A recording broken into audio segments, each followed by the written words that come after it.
C'est en théorie.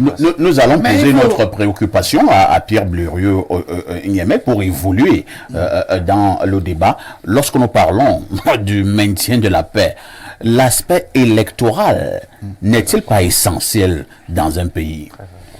Je me convainc tout le temps que vous et moi, nous avons de la télépathie. je voulais racheter la question que vous posiez à Maître Nouga et je me disais comment je vais faire. Non. Il y a déjà une erreur sémantique qui ne vient pas de vous. Oui. Maintien de la paix, c'est une absurdité. On ne peut que maintenir l'ordre, mais pas la paix. Vous les philosophes, vous êtes contre. Non, c'est vrai. On peut vous imposer le calme ou la calmie. On peut vous imposer l'ordre, mais on ne peut pas vous imposer la paix.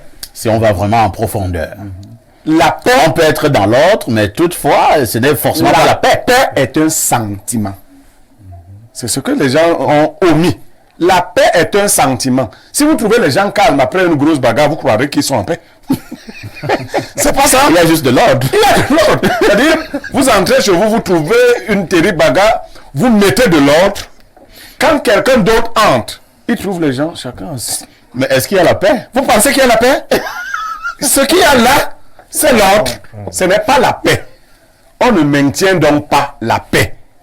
On suscite la paix. Et la notion qui est comme une panacée pour la paix, c'est la justice. Pas la justice des juges dans les tribunaux. C'est la justice sociale. C'est la notion de justice qui est le tremplin de la paix. Si les gens n'ont pas le sentiment que déjà la compétition existe, parce que c'est le désir de dépasser l'autre qui fait la beauté de l'espèce humaine.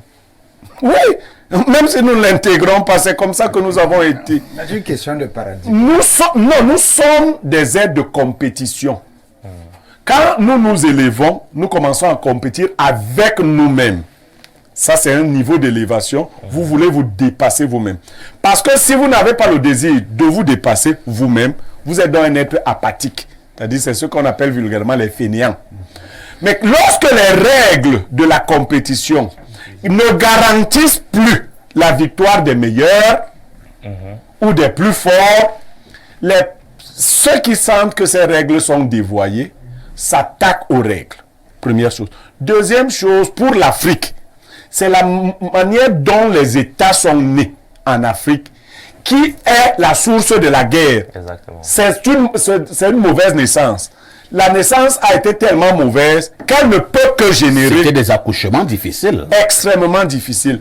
Dans un ouvrage... Il y a eu des malformations. De grosses malformations congénitales. Dans un ouvrage de Friedrich Engels, L'origine de la famille, de la propriété privée et de l'État, il dit, puisque l'État est né du besoin de refréner les oppositions entre les classes, mais puisqu'il est en même temps né au milieu des conflits des classes, il est dans la règle l'état de la classe la plus puissante, de celle qui domine économiquement et qui, grâce à lui, devient également classe politiquement dominante et acquiert de nouveaux moyens pour mater et exploiter la classe dominée.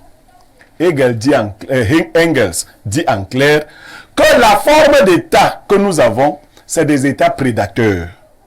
C'est-à-dire les plus forts économiquement ont les moyens de devenir en même temps les plus forts politiquement et ainsi maintiennent dans l'asservissement les plus faibles. Mais cela ne peut pas durer éternellement. Les plus faibles à qui on prive même d'oxygène, parce que vous voyez, il ne suffit pas seulement de voler le bien public. Mais on vole tellement le bien public dans un état prédateur qu'on ne vous permet même plus de respirer. Alors, poussés dans leur dernier retranchement, les populations ou quelques-unes se révoltent. Vaincre ou mourir. Les autres États ont d'autres types de problèmes qui peuvent aussi générer les guerres. Lorsque vous deviendrez riche, vous aurez les problèmes des riches.